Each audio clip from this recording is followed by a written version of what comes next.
नमस्कार छात्रों, आज हम कक्षा 12वीं के घाला असाइनमेंट है उनके प्रश्न पत्र के सॉल्यूशन करने वाले हैं। हमने 1 से लेके 6 तक जो सॉल्यूशन करने थे क्वेश्चन पेपर के, वो सेक्शन सी है उनका कर लिया है। अगर आपने नहीं देखा हो तो नीचे जो डिस्क्रिप्शन बॉक्स है उसमें हमने उसका लिंक दिया हुआ है, तो आप देख सकते हैं। तो शुरू करते हैं हम विभाग बी से। अब तो ढिबरी हुई तुम नए आंगन की, कोई और बचपन चिन्हता होगा पहला अक्षर। काव्य पंक्ति में दीदी किसका प्रतीक है? तम का, धन का, ज्ञान का या सुख का? तो आंसर आएगा ज्ञान का। 23वां है निशिगोंस रहे संग साथ लगी, यही सौतीन ताप क्यों सही है। काव्यांश में निशिगोंस शब्द का अर्थ क्या है? उसका अर्थ है रात दिन। उसके बाद है कृष्ण अपने हाथों से गोपियों पर क्या डालते हैं? तो आंसर आएगा चंदन केसर। 25वां है बालक भरत का सहचर कौन है? तो शिशु सिंह है, वो बालक भरत का सहचर है।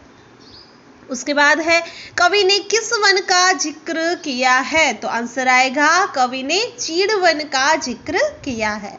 27वां है लघु जीवन लेकर आए हैं, तो आंसर आएगा बी, प्याले टूटा ही करते हैं। 28वां है नींव की ईंट हो तुम दीदी, कविता के कवि कौन है? तो उदय प्रकाश जी है, वो नींव की ईंट हो तुम दीदी इस कविता के कवि है।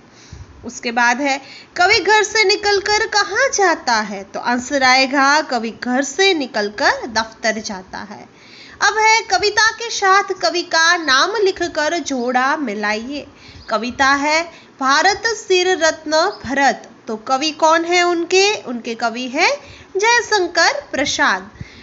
उसके बाद है जो बीत गई सो बात गई, उसके कवि कौन है? तो हरिवंश राय बच्चन है।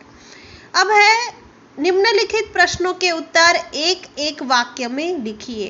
किसके कहने पर गोपी कृष्ण का स्वांग कर रही है? तो आंसर आएगा गोपियों के कहने पर गोपी कृष्ण का स्वांग कर रही है। उसके बाद में है कवि रोज किसे बदलता है? तो कवि रोज अपने आप को बदलता है। 34वां है कृष्ण भक्ति काव्य में कृष्ण के वियोग में कौन तड़प रहा है? तो मीराबाई है, वो कृष्ण के वियोग में तड़प रही है। उसके बाद है सीपी बनकर कवि क्या करना चाहते हैं? तो सीपी बनकर कवि अपने अंदर बूंदे लाना चाहते हैं ताकि ये बूंदे मोती बनकर नदी के किनारे चमके।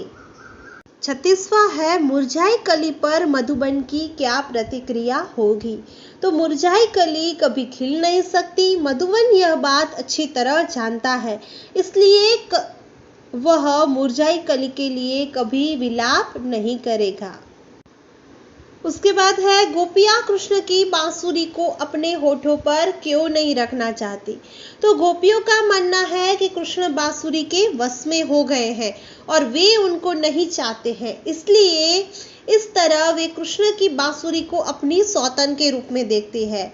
इसलिए सौतिया डाह के कारण गोपियां हैं वो बांसुरी को अपने होठों पर नहीं रखना चाहती। नेक्स्ट क्वेश्चन है शकुंतला अपने पति से क्यों बिछुड़ गई थी? तो शकुंतला और दुष्यंत का गांधर्व विवाह हुआ था। इसके बाद दुष्यंत शकुंतला को वहीं छोड़कर अपनी राजधानी चला गया था। इस तरह दुर्भाग्य से शकुंतला अपने पति से बिछुड़ गई थी। 39वां है आदमी को झुंझुना कहने का तात्पर्य क्या है?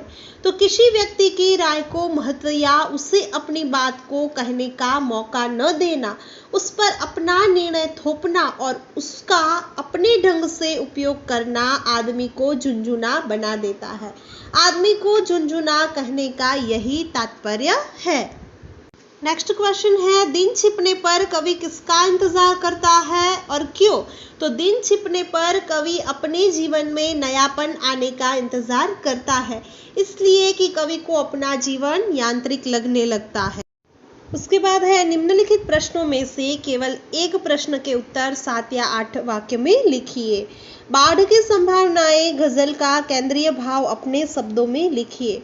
तो इस गजल के माध्यम से कवि यह बताया है कि देश की जनता में उदासी का माहौल है, जरूरतमंदों को सरकारी सहायता नहीं मिल पाती, लोगों में जन विरोधी नीतियों और योजनाओं का विरोध करने का साहस नहीं है, जिनमें कुछ कर गुजरने की इच्छा है उन्हें उसका मौका नहीं दिया जाता, लोगों को वैभव देखकर सपने दिखाकर भुलाया जाता है, गरीबी को खिलौना समझकर उनका मनमाना उपयोग किया जाता है। इस प्रकार इस गजल में सामाजिक राजनीतिक यथार्थ का सच मुखरित हुआ है। तो आशा है कि आपको ये मेरा सॉल्यूशन उपयोगी साबित होगा। So wish you all the best, like share and subscribe, bye.